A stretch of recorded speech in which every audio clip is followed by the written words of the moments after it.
eu quero que você fique em algumas informações, beleza? Olha só, gente.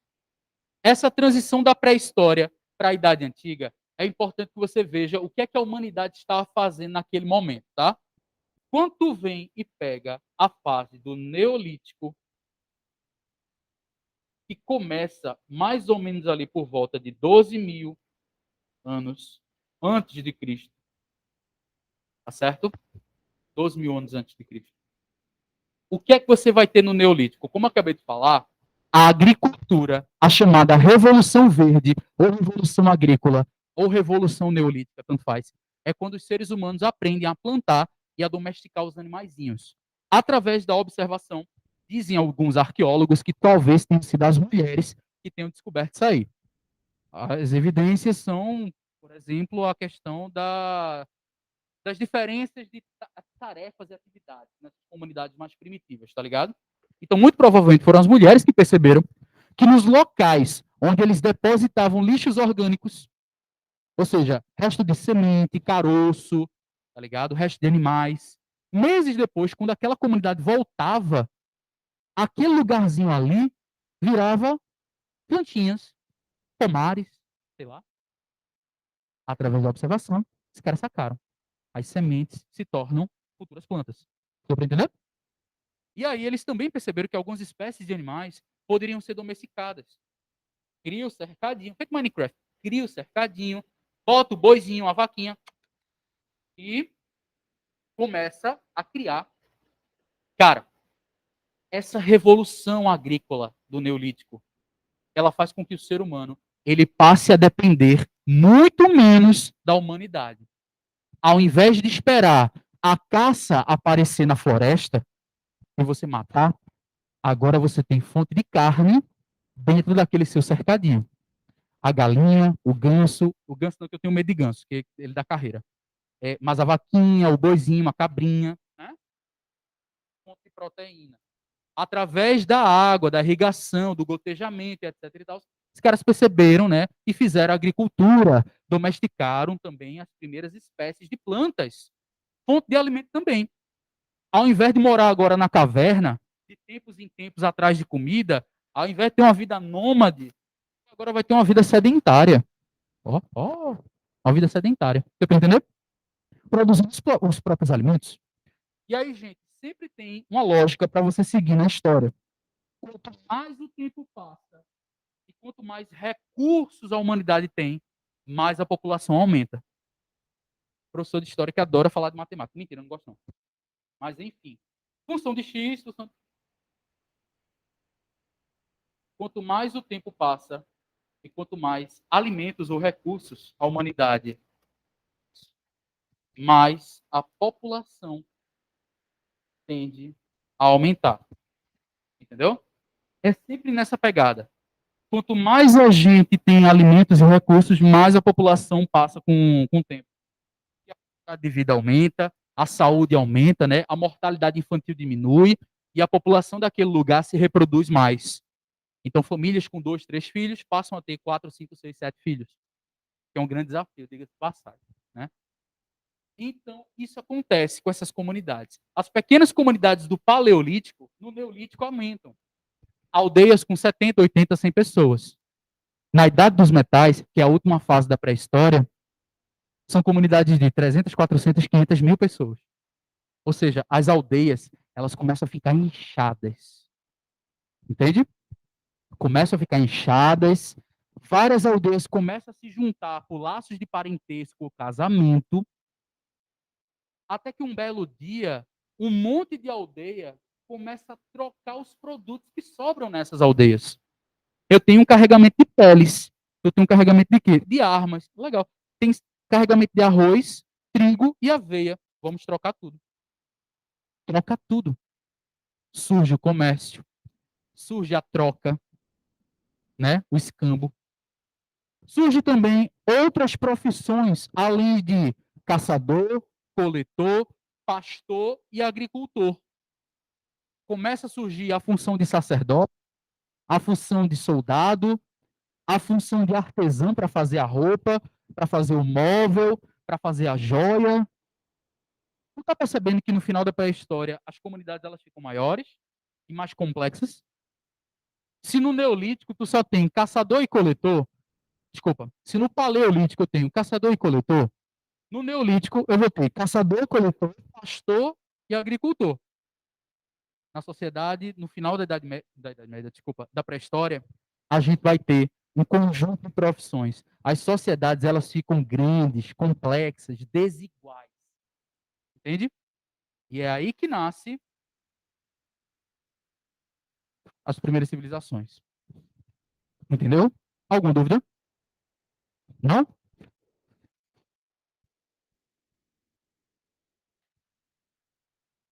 Ah,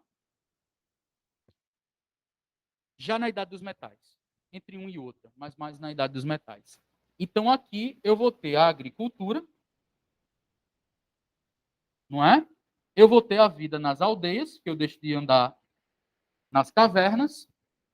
Eu vou ter também aqui no Neolítico, tá, pessoal?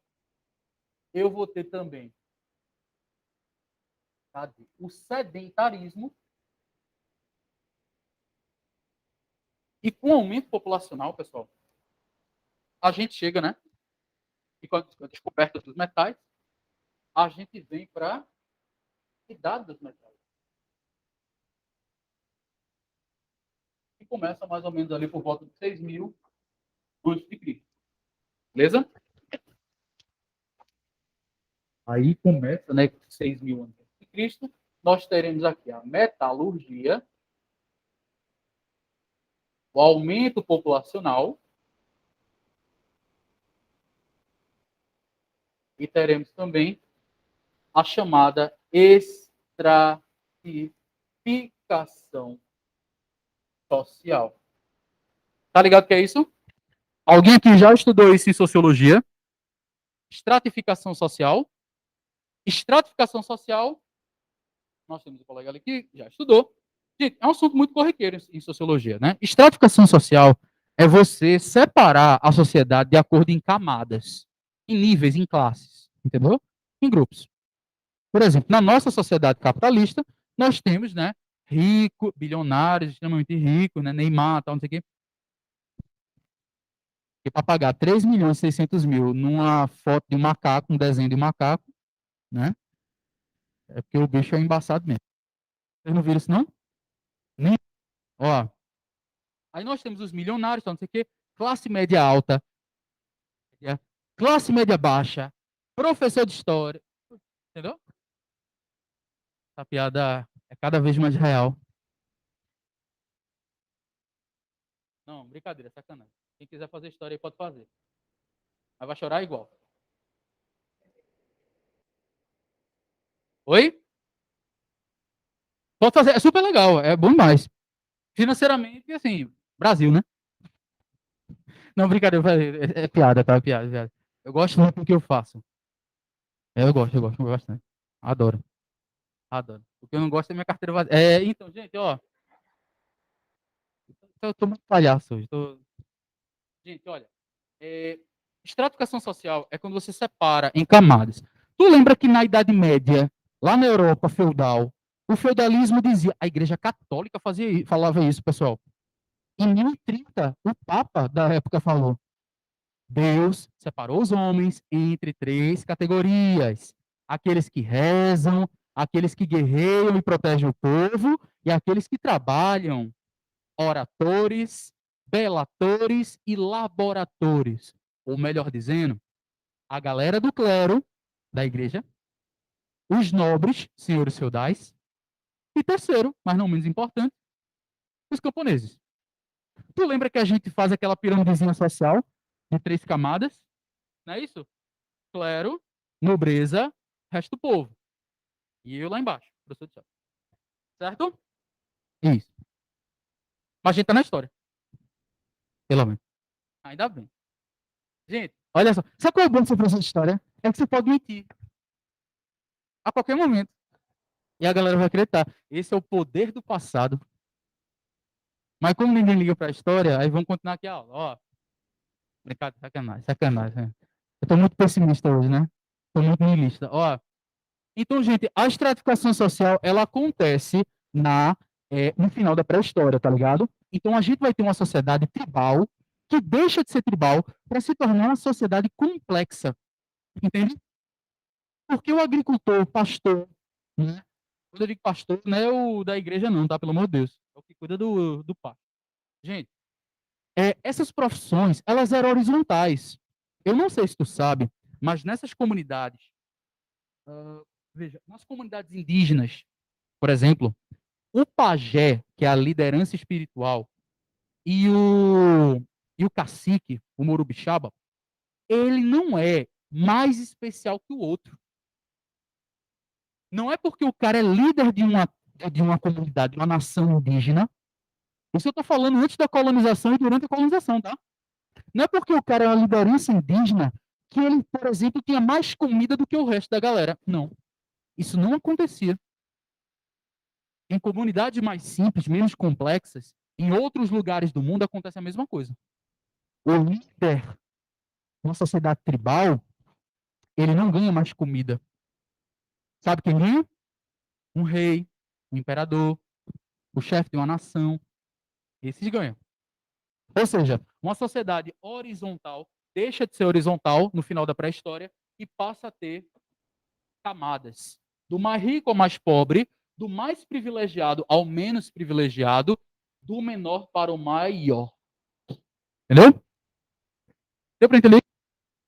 E no final da Idade Média, além da invenção, final da pré-história, além da invenção da escrita e do surgimento dessas sociedades complexas, tu vai ter também o surgimento das primeiras cidades, das estradas que ligam os comércios entre as aldeias. E essas aldeias começam a desenvolver a agricultura. O que era uma agricultura bem simplesinha passa a se tornar uma agricultura com uma tecnologia cada vez maior. A agricultura de irrigação é criada. Surge a partir daí. Ô Pedro, que é agricultura de irrigação? Calma que a gente está começando aqui agora. Certo, Pedro. Então, quais foram as primeiras civilizações mesmo? Egito e as civilizações da Mesopotâmia. Foram as primeiras a fazerem isso aqui. Galera, há alguma dúvida ou a gente está indo rápido demais? Tá de boa? Amém. Deus é mais. Por favor, não me decepcione.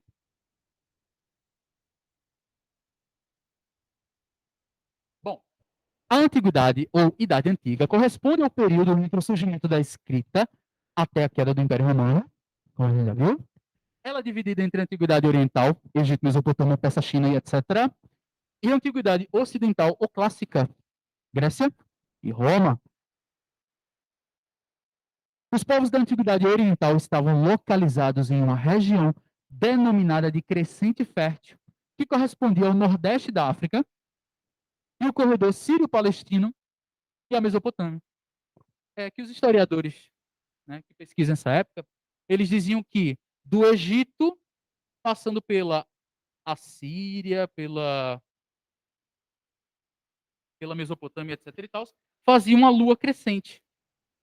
Não me pergunte como é que eles viram isso.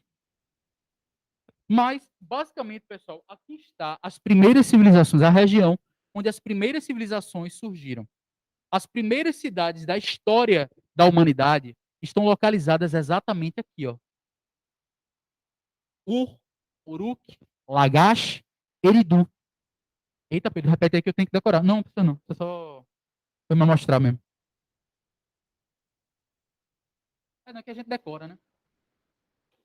Inclusive, a cidade de Ur, o sítio arqueológico de Ur, ele foi explodido pelo Estado Islâmico há uns anos atrás.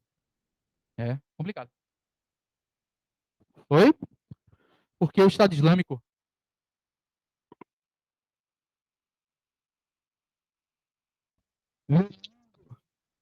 Bastasse?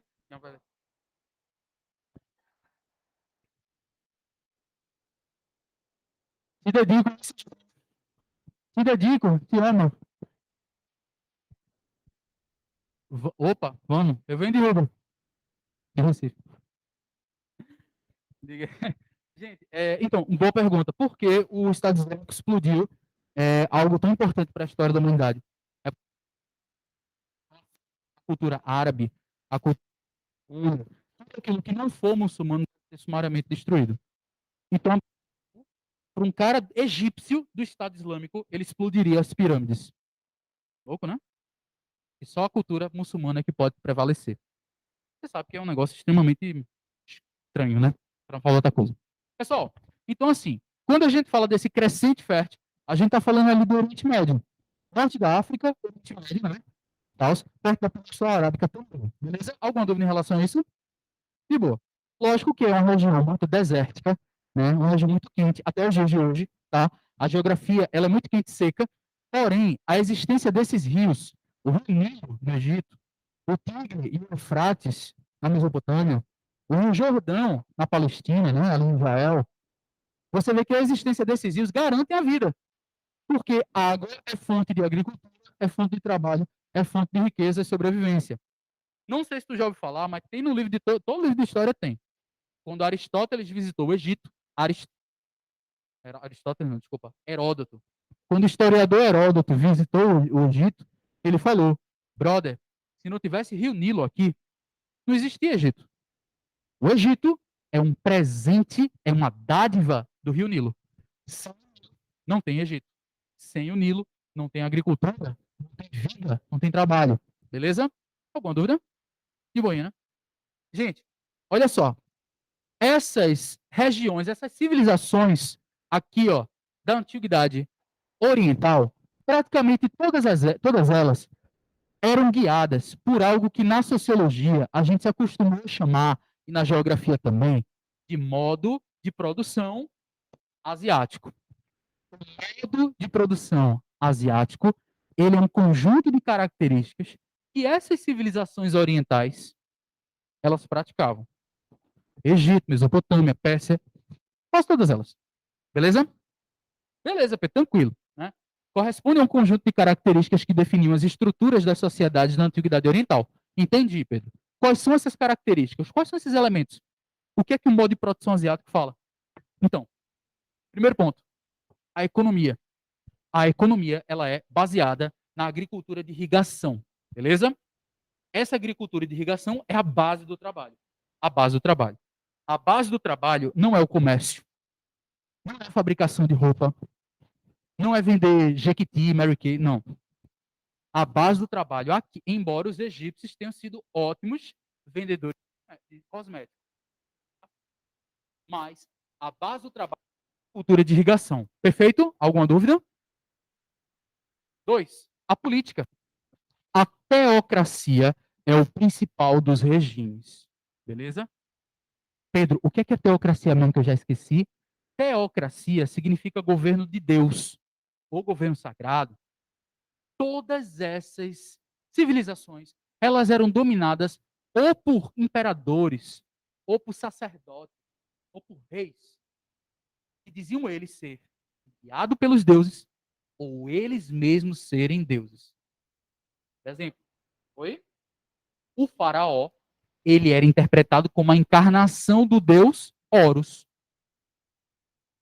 Tá ligado? Na verdade, mentira. No Egito, depende da época, tá?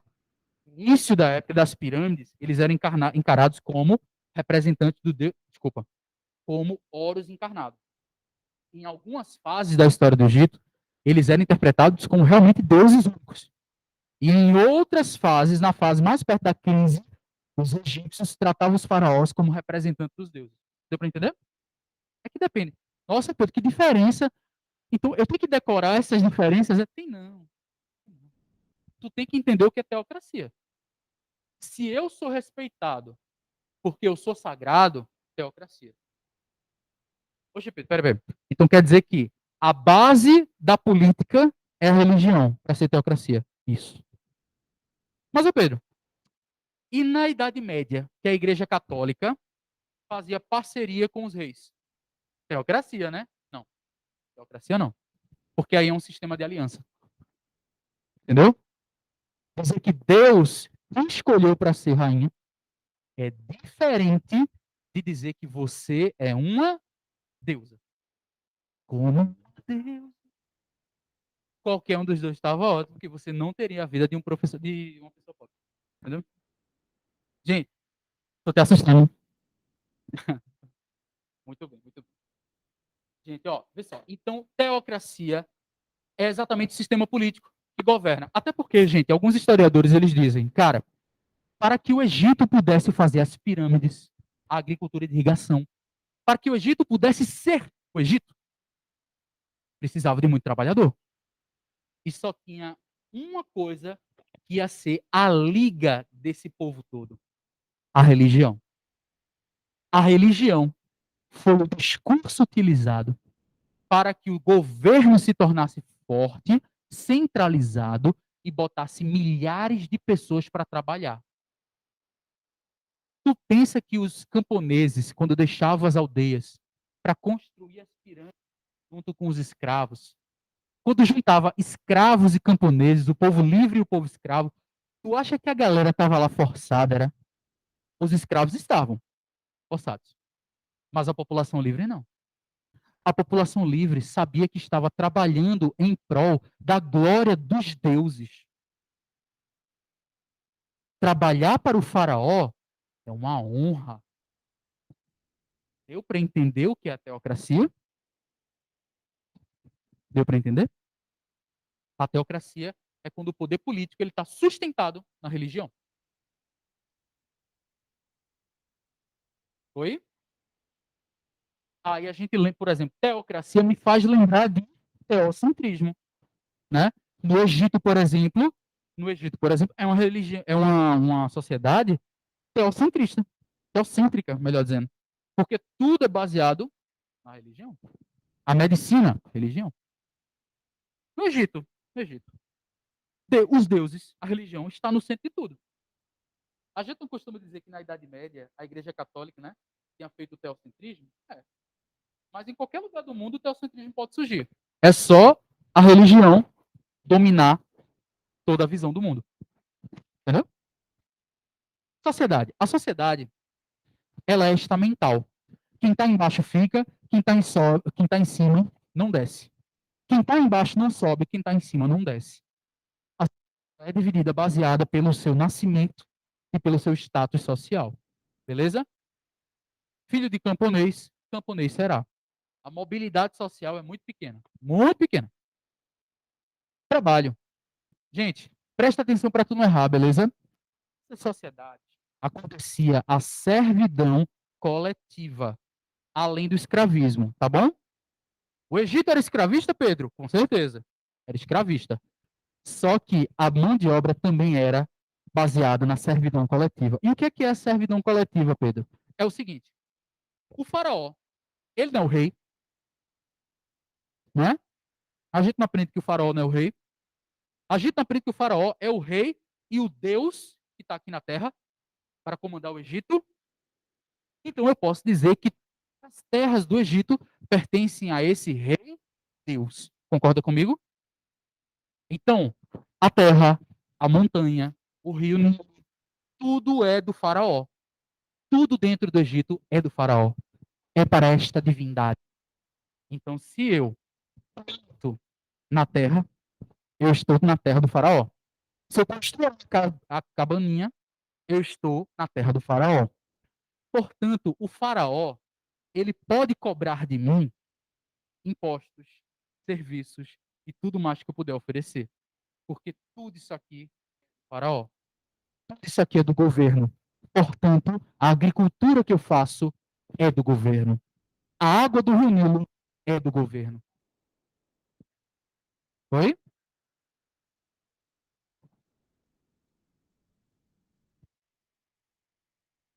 Olha, eu posso te dizer que esse sistema, ele fez com que o Egito se tornasse esse poder todo que a gente vê na história. Sem esse sistema, eles não conseguiriam, dificilmente conseguiriam fazer as pirâmides, os palácios, os templos. Oi.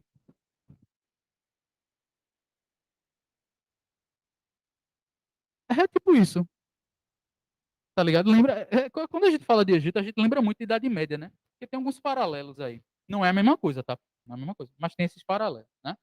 Então, veja, gente, olha só.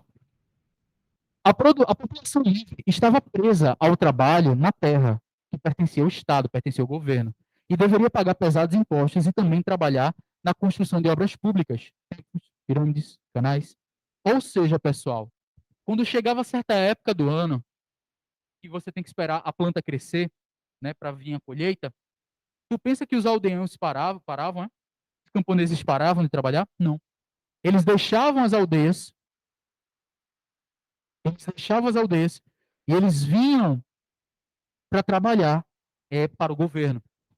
Se o governo dissesse, olha, tem que construir esses canais aqui, ó, a população ia lá e construía. Olha, tem que trabalhar na construção da pirâmide do faraó.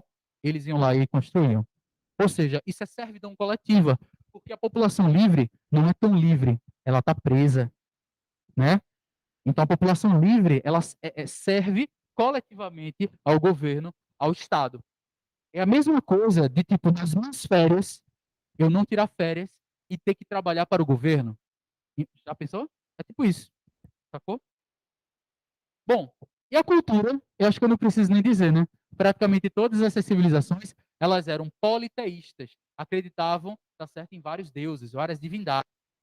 No Egito, você tem, né, a crença na vida após a morte, você vai ter, por exemplo, a mumificação, né? Você vai ter uma escrita baseada na religião, você vai ter a existência de vários deuses, deuses que têm aparência metade de homens e mulheres, metade de animais, e assim vai. Oi? É antropozoomorfismo. Antropo, homem, zo. Oi?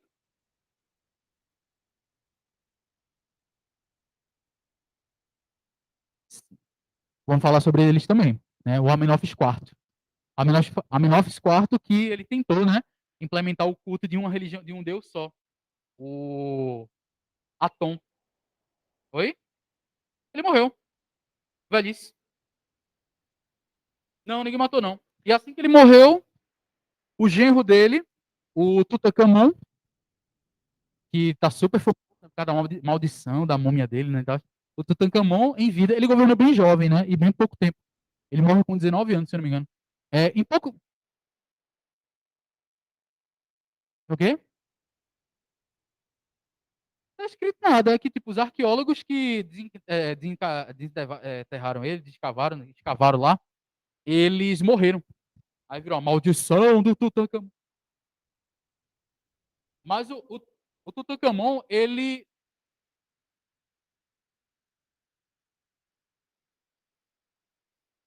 Exatamente. Porque o ar dentro de uma tumba, ele tá recheado de fungos e bactérias.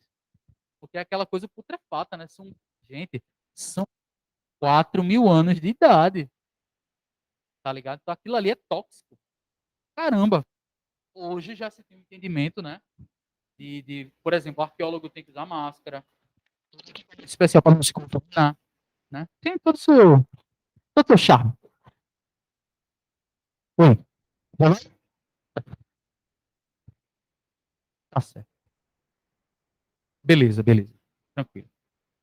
Ah, não, não acredito. Não acredito. Pode. Tchau, tchau. Gente, olha só. Aqui nós temos imagens da época, né? Representando desenhos, representando esse trabalho da agricultura de irrigação. A gente tem aqui, ó, a colheita de trigo, o uso de animais, os camponeses, né, ó, a colheita, a safra. Isso aqui, ó, o arado para preparar a terra, é isso? Bom, essas aldeias, no final da pré-história, no Egito, eram chamados de nomos. Esses nomos, eles se juntaram e o Egito nasceu através da formação de dois reinos. Antes do Egito se tornar um país só, governado por um faraó, tinha o reino do Alto Egito e do Baixo Egito, tá ligado? Eles vão entrar em guerra e aí um rei, um cara chamado Narmer ou Menes, tanto faz, esse rei, ele consegue dominar e unificar o Egito antigo, né? Juntando as duas coroas e se tornando o primeiro faraó. Bom, olha só, é importante que você perceba isso aqui, ó. Os canais de irrigação são a base para a agricultura, porque você pega o rio e desvia a água desses rios através desses canais, diques, poços, represas. Então, a água é fonte de vida, é fonte de trabalho. Quanto mais você leva essa água, você vai fazendo essa transposição, e não é a transposição do Rio São Francisco, tá? Mas é parecido. Você vai fazendo essa transposição do Rio Nilo, entendeu? Olha só que paralelo interessante, né? Bota na redação se quer um parecido, né? a transposição do Rio São Francisco, a transposição do Nilo, com o aproveitamento da agricultura de irrigação, que é verdade. É verdade. O que acontece no São Francisco é muito parecido com o que esses caras fizeram há milênios atrás, né? Oi? Alusão histórica, ó. Os canais de irrigação garantiam a agricultura. E as adutoras do São Francisco levam essas águas para lugares que o Rio São Francisco não chega. Tá ligado? Tem gente no Piauí recebendo, né, essas águas. A agricultura garantia a sobrevivência dessas civilizações. Alguma dúvida? São imagens reais do Rio Nilo e do Rio Eufrates. Que pena, eu tinha até um episódio daquele Jornada da Vida, que é um episódio que eles vão lá no Rio Nilo, aquelas matérias do Fantástico. São 10 minutinhos de matéria, mas são, cara, que matéria legal. Mostra, oi? Mas eu não sei se tem som para passar. Eu peço para deixarem o link. Cara, show de bola, velho. Porque o documentário em si, a série de documentários, é bem legal, né? São vídeos ótimos, tá? Tem um falando sobre a pré-história brasileira e tem também um falando sobre o Egito, que você entende como até hoje, cara, o Egito ainda é a terra da agricultura que só existe por causa do Nilo, beleza? Tu tem aqui, né, a geografia do Nilo, uma imagem de satélite. Obrigado, Google Maps, né? Tu vê isso aqui, como o Egito ele está cercado pelo deserto do Saara, o Mar Vermelho, que é o mar que teoricamente Moisés abriu, o Mar Mediterrâneo, para cima tu chega na Europa. Então é sempre bom dizer que a Grécia, os gregos, eles vinham para cá, para o Egito, para fazer comércio.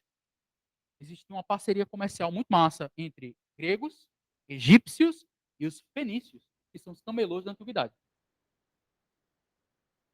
Pronto. Gente, olha só, a divisão social está baseada nisso aqui, beleza? Essas camadinhas, elas podem ser alteradas, depende, tá? Mas normalmente tu vai ter o faraó, que ele é o chefe do exército, do governo, da religião, é um deus, né? Ou representante dos deuses. Abaixo deles, o grupo dos sacerdotes, tá? Bota uma coisa na tua cabeça, guarda no coraçãozinho.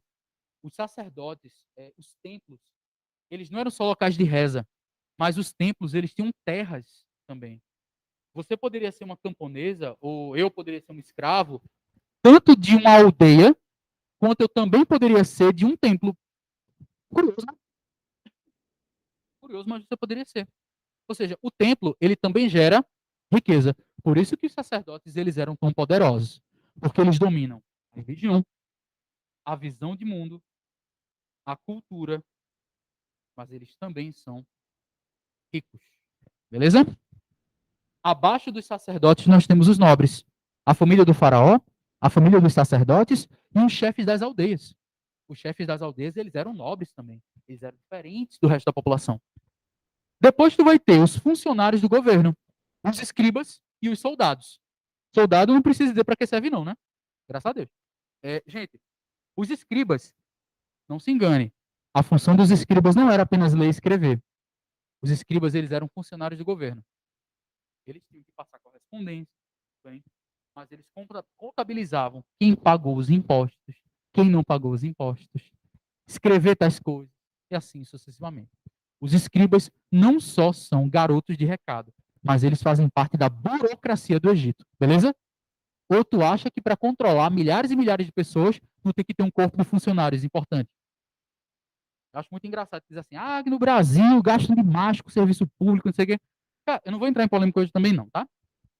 Mas eu acho muito interessante quando falam isso, mas se você parar para perceber tipo, o quanto falta médico público, o quanto falta funcionário para que uma universidade, feito tipo o campus de Nazaré aí da UPE, funcione direitinho. Minha mãe é servidora da UPE, só que eu não trabalho em Nazaré não, eu trabalho na reitoria. E ela fala, diz, Pedro, às vezes, velho, você tem um monte de serviço para fazer e você precisa de 2, 3, 4, 5 funcionários e não tem. Pedro, tem setor na faculdade que não tem funcionário. Você bota esse setor para outro fazer. Tá ligado? Imagina quantos postos de saúde não tem, postos de saúde não tem. Médico, enfermeiro, fisioterapeuta, nutricionista, né? Então, tu acha que para governar Um país desse, que construiu pirâmides e templos, tu acha que é pouca gente realizar tudo isso aí? Não. Tem que ter muito soldado e tem que ter muito funcionário, muito escriba. Beleza? Tranquilo? Teremos abaixo também os comerciantes, artesãos, para fazer os produtos, né? Como eu falei para vocês, os egípcios eles eram conhecidos por fazerem cosméticos, sim, Maria, móveis de luxo, joias, ótimos ourives, tá ligado? Faziam navios com excelente qualidade. Entendeu? Esses eram os artesãos egípcios. E tem também os camponeses, né? Chamados aqui de felás. Beleza? Esses camponeses, não precisa nem dizer, né? Trabalho o dia todo, todo dia. E por fim, os escravos. Os escravos eles podiam vir de algumas modalidades. Prisioneiros de guerra, quase sempre os egípcios desciam da Núbia para a Núbia. A Núbia era um reino que tinha embaixo, tá ligado? E aí quase sempre os núbios se lascavam. Entravam em guerra, os soldados perdiam e eram escravizados. Coitados, né? Mas também havia escravidão por dívida. Se você tem uma dívida, não pagou, pode ser escravizado. Ou seja, eu já tenho sido escravizado pela rua. Acho que eu me expus demais hoje, né? Bom, aqui eu tenho essas fases da história do Egito. Hoje, a gente não vê com tantos detalhes assim. Né? Na minha época de estudante do ensino médio, a gente tem que ver bem direitinho todas essas fases. Hoje, não é preciso. A gente quer estudar as estruturas dessa história. Tá? No período pré-dinástico, a gente vai ter a formação dos dois reinos do Egito, o reino do Alto e o reino do Baixo Egito, aquela guerra que vai fazer com que o primeiro faraó unifique a coisa toda, e aí nasce o período dinástico. O período dinástico é quando começa a história dos faraós, até a sua crise final, beleza? Aí a gente vai ter aqui, ó, Antigo Império, Médio Império e Novo Império. A cada fase, a gente tem um período de transição, de boa? Por exemplo, no Antigo Império, a gente vai ter a construção das pirâmides, a gente vai ter a construção dos grandes templos. Então, veremos o esplendor do povo egípcio, beleza? Kefren, Keops, Miquerinos, o faraó de Djoser, o Imhotep, que é o grande vilão daquele filme A Múmia, mas ele existiu de verdade. Ele era um arquiteto. Ele era arquiteto, filósofo e médico. Imagina ser primo de um cara desse. Imagina, né? Eita, descobri a cura para tal doença. Mas você não é arquiteto, né? Fiz um empréstimo, mas você não é médico. Imagina ser primo de um cara. Enfim, gente, o Antigo Império ele chega a seu fim quando os faraós começam a perder poder e os donos das aldeias passam a ter mais poder do que os próprios faraós. Até que a gente tem o fortalecimento dos faraós novamente, lá na capital Tebas. Olha, eu não digo para vocês decorarem isso, mas com o passar da história do Egito, as cidades egípcias elas foram mudando de capital. A gente tem Sais, Tines, Tebas, Mênfis. Cada fase dessa aí vai ter uma capitalzinha. Você não precisa decorar, eu só estou te contando porque é uma informação. Tá? No Médio Império, a gente vai ter o fortalecimento dos faraós. Mas, em 1850, um povo vindo do leste da Ásia vem para o Egito. Os Ixos. Um povo que, teoricamente, não foi nada de diferente lá fora. Porque dentro do Egito, ele tocou o terror. Cara, os Ixos, eles chegaram utilizando cavalos e armas de ferro. Os egípcios nunca tinham visto um cavalo na vida e nunca souberam que era uma arma de ferro. As armas e os metais eram feitos de bronze. E bronze com ferro ou empena ou quebra. E aí, feito Minecraft, né? E aí, meu irmão, as armas de ferro e os cavalos de guerra fizeram com que os ixos vencessem os egípcios. Até que em 1580 o jogo se invertesse, onde os egípcios aprenderam com o povo invasor para expulsar os invasores. E é o que acontece. Oi. Cadê quê? Mas essa eu não tô lembrando. Jogaram.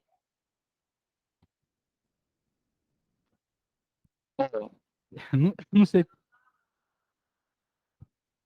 ó, eu não sei dizer essa informação. O delineado também não sei falar se é baseado nos gatos.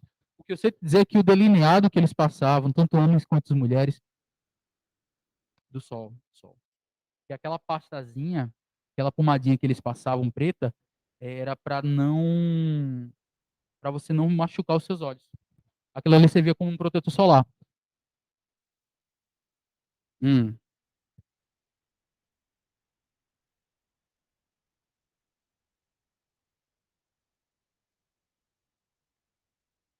mas provavelmente, porque a deusa Basté, ela é a deusa em formato de gato, né? Mulher com cabeça de gato. Eram figuras sagradas. Quase sempre, em todos os tempos, vão ter gatos. Agora, essa da batalha eu não confesso que nunca vi, não. Os persas jogaram gatos nos.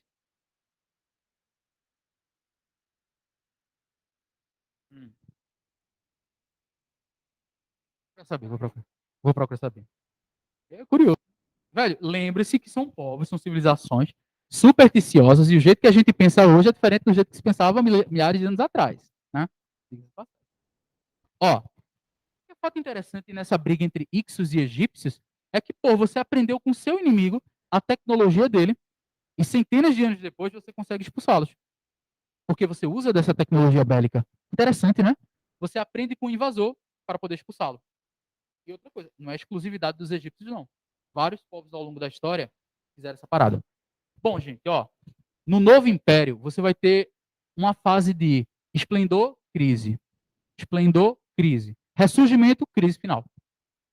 O novo império é bem conturbado, porque, tipo, no novo império, a gente vai ter um monte de faraó que, de profissão, eles não eram herdeiros, não era príncipe, tá ligado? São faraós que vão ser colocados lá porque eles eram generais. E aí, meu irmão, esses faraós generais, como, por exemplo, Sesostris III, que você também não precisa saber quem é, mas só estou te dando essa informação porque o cara é um general, ele ajudou a expandir o território egípcio. Os caras foram bater nas portas da Mesopotâmia. Ou seja, uma fase importante para o Egito, né? Importante. A gente vai ter Ramsés I, a gente vai ter Ramsés II, o cara mais propagandista da história do Egito. O Egito estava em crise, o Ramsés chegou e ele foi pintar nos templos, ele mandou pintar nos templos, umas batalhas que ele nem ganhou. Tudo bem, né? À vontade, faça o que você quiser. Enfim, eles conseguiram expulsar os hititas também, né? Bom, gente, no novo império, a gente também vai ter uma outra coisa importante, que aí é a tentativa de eliminar os deuses e colocar apenas o culto a um. Gente, um cara chamado Amenófis IV, ele percebeu que os sacerdotes possuíam muito poder financeiro, religioso, político e cultural. E eles disseram, cara, ele disse assim, e se eu eliminar o poder desses sacerdotes? Ó, atenção, galera, o faraó vai dizer, a partir de hoje, todos os deuses não existem mais. O único deus legítimo é o deus Atom. O deus Atom é o deus do formato do disco solar. Tá ligado? 3 semanas atrás, quando deu aquele o halo solar, vocês viram? Ficou assim aquela coroa em torno do Sol. Pronto, é a representação daquilo, entendeu? Porque o deus do Sol é o deus Ra. Naquele tempo existia a junção de dois deuses, Amon-Ra, que era o principal deus dos egípcios. E aí todo mundo cultuava o Amon-Ra, gostava de Amon-Ra, era mais famoso. Só que até o Amon-Ra tá errado. Só existe um deus, Atom, que é o disco solar. Aí os sacerdotes disseram como e a profissão da gente já era. Aí o povo disse: vou para onde? É, escuta o faraó, que é uma figura sagrada, ou escuta o sacerdote, que é uma figura sagrada. Lascou, né? Gente, esse quebra-pau só se resolveu quando o Amenófis morreu. Aí, detalhe, ele trocou de nome. Ele dizia que não era mais Amenófis IV. Ele dizia que era Akhenaton, aquele que cultua Atom, aquele que serve Atom. Ele tentou construir um templo chamado de Akhenaton, o horizonte de Atom, mas ele não chegou a ser concluído. O fato é, gente, que essa briga entre faraó e sacerdote é um negócio interessante. Sabe por quê? Porque você percebe que religião não é só não é só a, a, um lugar onde você crê, mas ao longo da história é um lugar que faz cultura, é um lugar de tradição, de costume, de pensamento. A religião te ajuda a enxergar o mundo, ou te atrapalha, depende. Né? Ficou meio ateu isso aí, não foi? Mas, enfim, é importante. Gente, olha só. No final da história do Egito, a gente vai ter, tá certo, a invasão dos persas, desculpa, dos assírios, povo da Mesopotâmia, depois dos persas, depois dos gregos e depois dos romanos.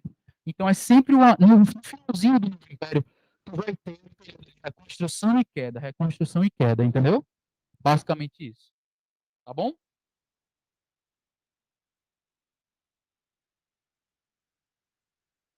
Bom, aí a gente passa.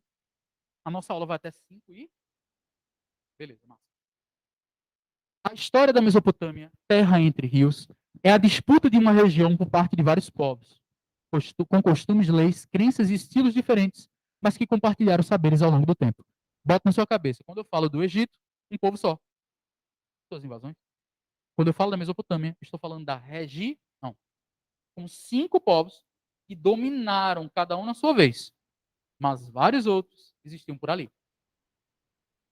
A Mesopotâmia, ela é onde hoje a gente vê o Iraque e um pedaço da Síria, beleza? E aí a gente vai ter, né, cada povo de acordo com o seu potencial e com sua dominância, beleza? Só para falar da geografia da Mesopotâmia, a parte onde os rios estão próximos, o Tigre e o Eufrates, a parte mais próxima é uma parte mais quentinha e uma parte mais úmida, com muito pântano, manguezal e etc e tal. A parte ao norte, ela é fria e seca, mais montanhosa, porque aqui tem uma cadeia de montanhas, e aqui é uma região já menos fértil.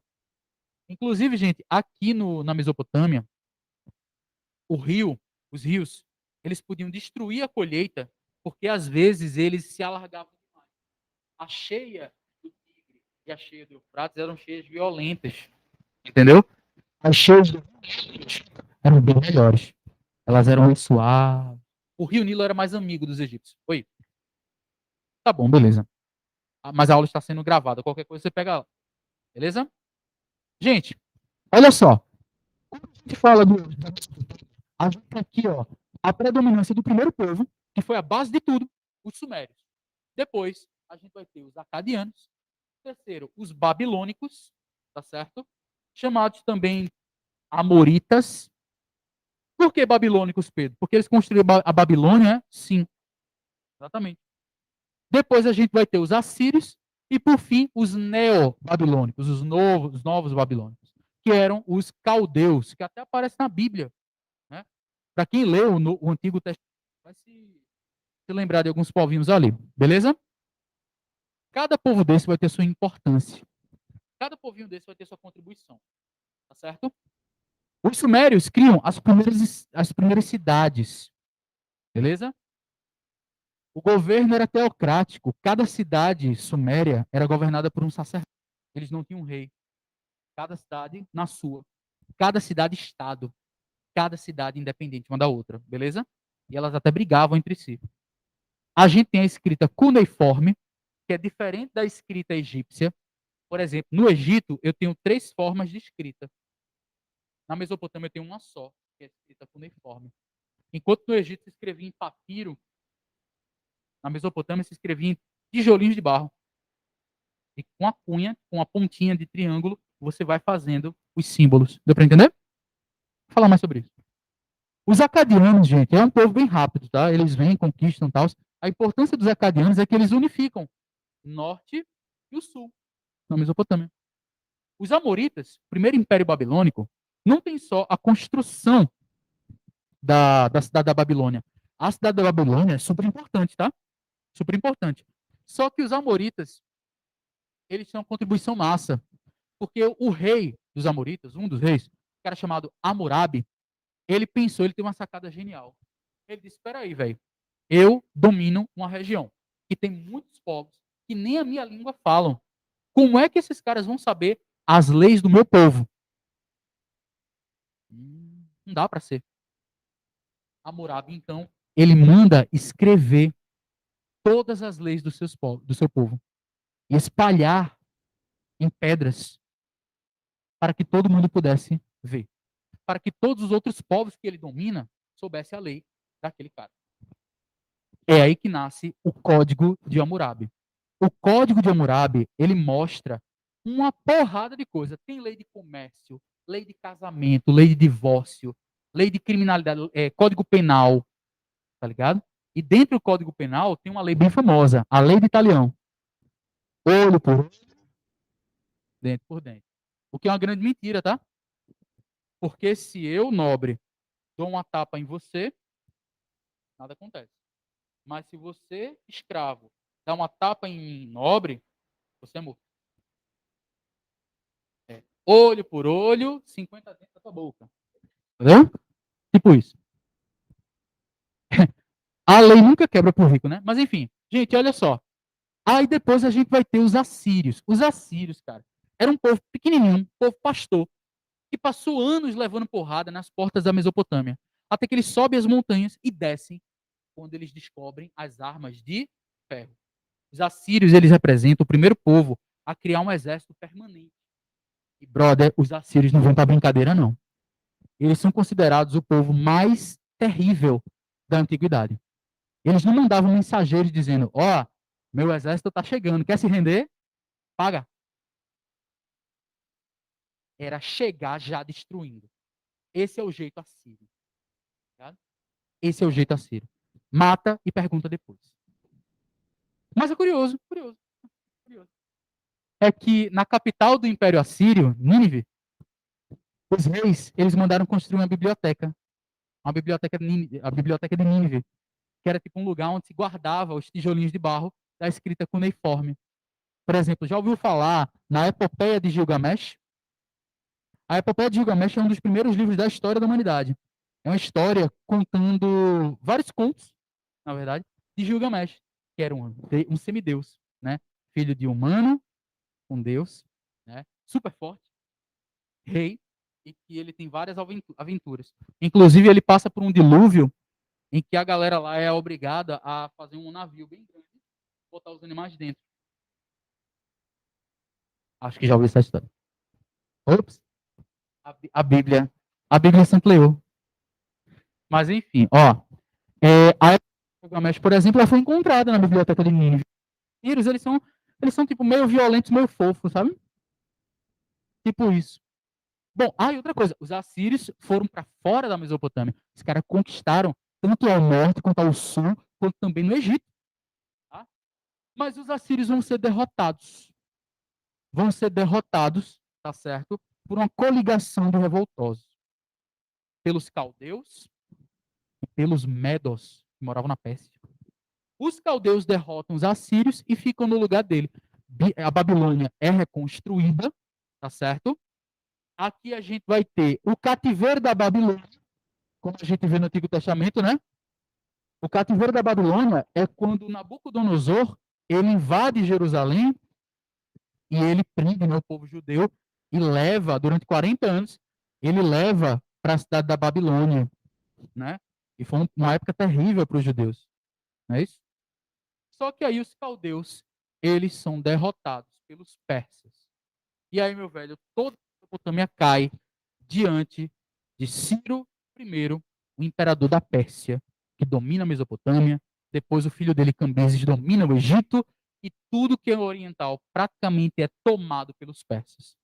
E depois tudo que é persa é tomado por Alexandre o Grande, o imperador da Macedônia, ali da Grécia.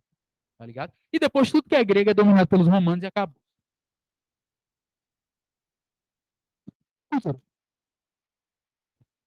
Religião, politeísmo. Será que eu preciso explicar? A diferença, pessoal, é que na Mesopotâmia, as divindades, elas eram formato humano mesmo, ou de animais. Ou humanos que se transformam em animais. Mas no Egito a gente tem essa mistura, né? Essa é a mistura do Brasil com o Egito. Enfim, ó. Ninguém pegou essa música, né? Foi longe, não foi? Eu estou evitando fazer essas piadas para demonstrar minha idade. Mas, enfim, ó. A escrita. Na escrita egípcia, eu tenho os hieróglifos, o demótico e o hierático. Hieróglifo, pessoal, era a escrita voltada para as cerimônias, para os templos, era a escrita sagrada. Só os sacerdotes escreviam, entende? O demótico e o hierático eram versões simples dessa escrita. Ô Pedro, como assim versão simples? É porque a escrita egípcia, ela era pictórica, ou seja, desenhinhos. Um patinho na lagoa, tal ideia. Uma mão, pronto, uma mão com a água, o desenho de uma água, significava beber. Beber. Deu para entender? Uma serpente com tal cor, com sol, era uma ideia. Deu para entender? Então, a escrita pictórica, o conjunto de símbolos dá origem a uma ideia. Okay? O demótico e o hierático eram versões mais simples disso aí. Era escrita do dia a dia. O escriba, ele escrevia com essas duas. Entendeu? Alguma dúvida? Astronomia.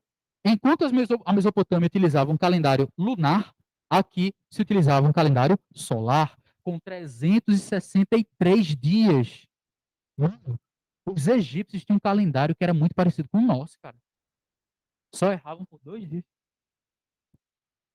Medicina, mumificação, cirurgias de ortodontia. Mano, os caras tinham um aparelho. Sem anestesia. Mano, é sério. Acharam uma múmia que tinha um negócio de ouro, uma amarração de ouro nos dentes, pô. Eles conseguiram fazer pequenas cirurgias de canal. Eu tenho noção do que é isso, velho. É doideira demais. Até hoje, nós não conhecemos totalmente todas as técnicas, né, da mumificação. Só isso tira. Arquitetura. Pô, mano. Arquitetura, você vai ter todo um complexo de templos e palácios, beleza? Mas, vamos ser sinceros, né? A arquitetura mortuária é o grande chamariz. Tu vai ter as pirâmides e tu também vai ter as mastabas. Vai ter o quê? Primeiras escritas, né? A gente tem aqui a escrita hieroglífica, os desenhos, tá certo? Lembrando que só decifraram a escrita egípcia em 1800 e bolinha, depois que Napoleão pegou no Egito, na região de Roseta, uma pedra que tinha uma escrita hieroglífica, demótico e embaixo grego. Grego não era uma escrita misturada com grego. Resultado, um cara chamado Champollion, ele teve acesso a essa pedra e ele conseguiu decifrar aquela mensagem. Mais de 1000 e tantos anos sem a galera que era aquela escrita. Até que o Champollion, um linguista, ele consegue decifrar. Hoje, se você quiser, se você procurar direitinho, você consegue aprender a escrita hieroglífica, a escrita cuneiforme. Se você quiser fazer arqueologia, você pode ter acesso em universidade lá fora, mas você pode. Inclusive, um grande professor meu, de Antiguidade Oriental, ele disse que em todos esses anos de professor da Federal, ele só teve um aluno que, na raça, aprendeu escrita. Não essa, a escrita cuneiforme. Que também é muito difícil. Tem noção. Muito complexo. Mais de 800 símbolos, só para você ter ideia.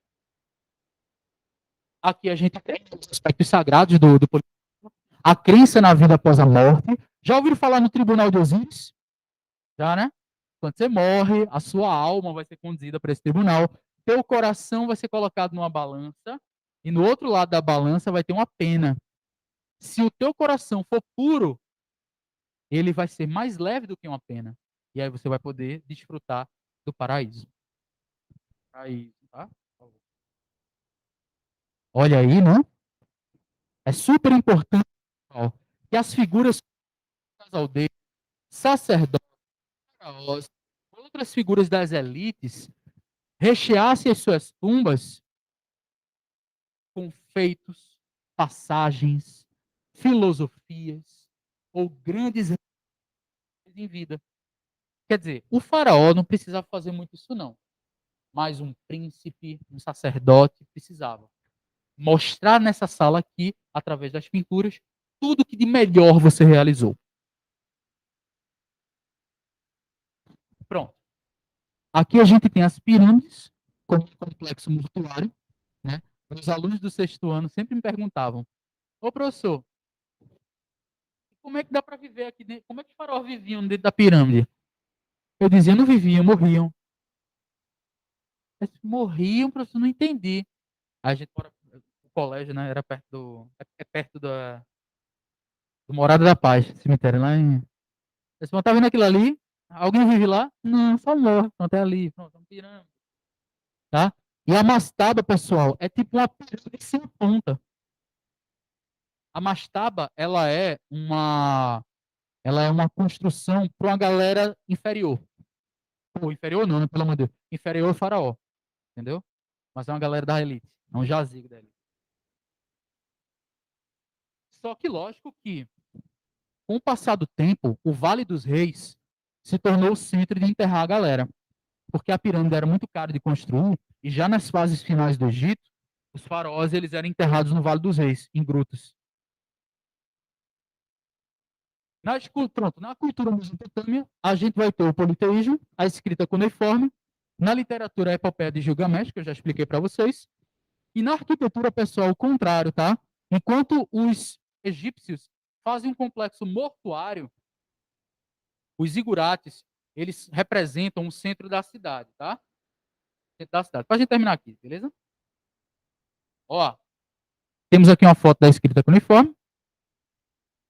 Pronto, tá aqui um zigurate. Gente, esses zigurates, eles eram tipo construções elevadas no centro das cidades. Normalmente tu vai ter aqui 3 andares.